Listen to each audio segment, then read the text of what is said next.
Hi there. Well, today it's book again, and Jim's book club, I suppose you could call it. This is one that I've had on my shelf for some years. I have read about three quarters of this book, and it's quite interesting because I've always had a bit of a fascination with Scott Walker and the Walker brothers, and that's why I've probably got several box sets in one way or another. Anyway, this one I came across by Mike Watkinson and Pete Anderson. Scott Walker, A Deep Shade of Blue. And anyone who's into lyrics will probably pick up on that title. It says comprehensive, excellent Sunday Times. Here's the first and only biography of one of pop music's last surviving enigmas, lead singer with the Walker Brothers in the 60s. Scott scored massive hits with No Regrets, The Sun Ain't Gonna Shine Anymore, and Make It Easy on Yourself, and many more. As a solo artist, his hit singles included Jackie and Joanna, gaining the respect of critics and contemporaries alike. Yet by 1969, he was a recluse, silent and hidden from view. Well, he took a step back. That's the answer. And the music industry was not something he particularly wanted to be involved in the way that it was. He saw it, he had a different vision of it. So he didn't give interviews generally. He was a bit reclusive. Later on, he went back to making few albums that he chose to make of music. But to me, they were a bit discordant. I've got DVD.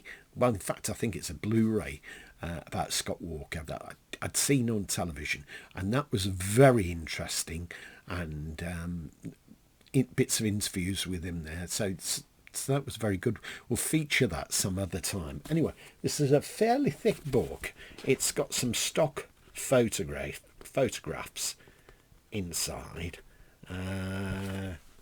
There's one of the latest sort of public pictures down there of him on the bicycle. I think that was in 1992. Really, he hated the attention in some ways. There's a photograph of him with Simon D. That's going back some time, isn't it? I think he hated this sort of mass trying to get at the band, etc. And them being chased over, and there's one occasion where a car was turned over. But something that I read in the book was when the Walker Brothers were performing, sometimes they don't do about 4 songs. The audience go bonkers. And he had this rule about they didn't all appear coming on stage together.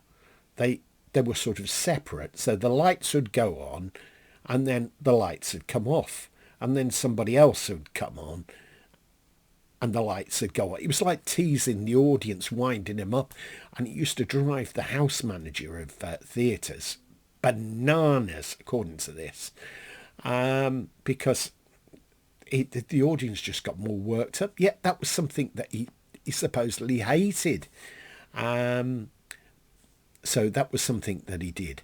Also, he refused all requests for the Walker Brothers for interviews. And what he used to do is, if he'd been asked by a journalist 20 times differently, 20 times for an interview, he'd turn them all down, and maybe on the 21st time, yes, he'd give them an interview. But it was all on his terms. So they were so grateful to get to anything approaching what you might call an interview. They tempered down, some of the questions, probably inane things that they would have asked him, generally, or the other members of the band. Very complex character, very complex character. In his latter part of his career, I can remember having some exchanges with him online, amazingly. Yes, it was Scott Walker. And I can remember him saying to me, the thing is, he said, I get all these things from record executives wanting to take me out to lunch. And if I do agree to go, and I sort of put a pitch in for making a new album or something, he said, I had the lunch, but it all seems to fall by the way because it all comes to nothing. Well, I mean, I had to bite my lip there, but I did think at the time,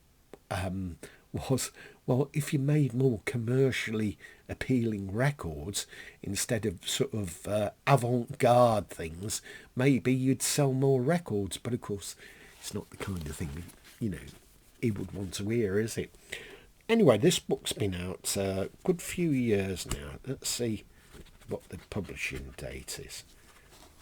There's a quote here. It says, "Loneliness is a cloak you wear. A deep shade of blue is always there." That's from The Sun Ain't Gonna Shine Anymore.